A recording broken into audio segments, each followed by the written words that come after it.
LSU recruiting hasn't been disappointing. No, that's not the right word, but it's been a little slow until now. The Tigers have been gaining traction with Texas A&M commits and targets. Draylon Miller, that's a name that we've been hearing, that we've been talking about since his decommitment from the Aggies a couple weeks ago. Terry Bussey, the five-star athlete, he was in Baton Rouge a few weeks ago, but then he was back in College Station this weekend. So LSU and A&M, Jimbo and Brian Kelly, they are throwing haymakers at each other in the middle of the ring right now. Figuratively speaking, of course, but this weekend, LSU delivered a major blow to Jimbo Fisher's 2024 commit list when they flipped on 3 5-star offensive tackle Weston Davis. In this video, we're going to figure out if there are more Texas A&M flips in the works, what LSU needs to close out the 2024 cycle, and we're going to talk top 2025 quarterbacks Bryce Underwood and George McIntyre. LSU fans, subscribe to the On3 Recruits page. We are growing this thing. We want you to be a part of it. Hit subscribe for me, please. Okay, let's bring on our expert, Shay Dixon from the Bengal Tiger. Before we get into the flip targets at the Aggies, LSU landed 2 corners in the same week. This past week, it was P.J. Woodland and Bernard Causey that committed to the Tigers. Shay, the class is really starting to come together. How did LSU close out on 2 DBs in the same week, and are the Tigers done at the position? We'll see. And look, these were 2 guys that were committed to Mississippi State, and P.J. Woodland, and then Ole Miss and Bernard Causey. Causey's a Louisiana native, and P.J. Woodland's coming out of Hattiesburg, Oak Grove area, so South Mississippi, not too far from Baton Rouge. But anyone who's watched LSU play right now, Josh, knows that corner and really the DB position is one they want to address. And in back-to-back years, they've gone heavy on the transfer portal, and it paid off a year ago. This year, it's been more of a shaky road with them. And they want to go back to developing high school prospects, bringing back that DBU moniker. And I think a big way to do that is load up on corners. And they've got a handful already committed. Taking 2 more was big.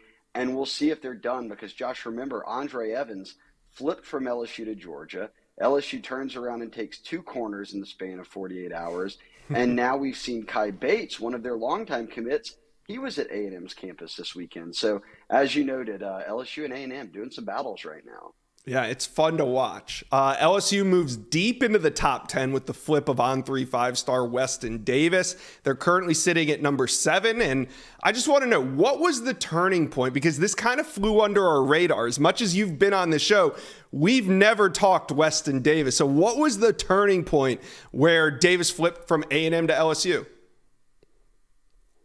Yeah, I mean, LSU was his first out-of-state offer when it comes to Power 5 programs, and really they've stayed on him from the start. And when he committed to Texas A&M at the end of June, leading into it, there was a lot of buzz that it was going to be LSU. People had on 3 RPM picks on LSU. It ends up going A&M's way, but LSU just didn't stop recruiting him. And I think the success LSU's had on offense, Brian Kelly, the way this program is trending, winning the West in year 1, now still alive in Bama week to go again and win the West this season in year 2. That's a major deal. The offensive line has played great. And really, I think at the end of the day, a kid from Beaumont, which is right on the border of LSU and, Louisiana and Texas, is not that far of a drive. The Golden Triangle is one LSU's recruited pretty well. So this was a massive flip. Obviously, it's the highest ranked player in LSU's class now and gives them, listen to this, Josh, 3 years in a row now since Brian Kelly arrived, his first signing class to Weston Davis now. They will have signed a 5-star offensive tackle in each one of those cycles. That's a big deal. Yeah, that's a really good stat for LSU fans. Now, the logical question they're going to want me to ask you after this is LSU done rating the Aggies commitment list? We'll see. Look, they've got Gabriel Relaford in Louisiana, who's a guy committed to A&M. Dominic McKinley, the same. I think their chances might be better with Relaford coming out of Evangel up in North Louisiana. And then you've got the guys you mentioned to start off, Terry Bussey, who's still committed to A&M. Yeah. Draylon Miller, who just decommitted, but's right back on their campus again. I almost consider that to still be like a flip if he ends up in someone else's class. If you're a betting man, I would put the over at 0.5. I think they can get at least one more, right? I would take that. Is it Draylon Miller? That's who I would lean to. But boy, they're not giving up on Terry Bussey and certainly not giving up on those guys in Louisiana. And again, I go back to a guy like Gabe Relaford on the D-line, a position of need, as someone that by signing day could be in LSU's class. Yeah, and a lot of this will also depend on how these two teams finish down the stretch, because there are some tough games for both programs, and if somebody can run the table and somebody else struggles, then, you know, it could go either way. So we'll continue to keep an eye on that. One thing that I am keeping an eye on is LSU coach Joe Sloan and where he makes his stops. He was on the sidelines for Brentwood Academy 2025 QB George McIntyre on Thursday.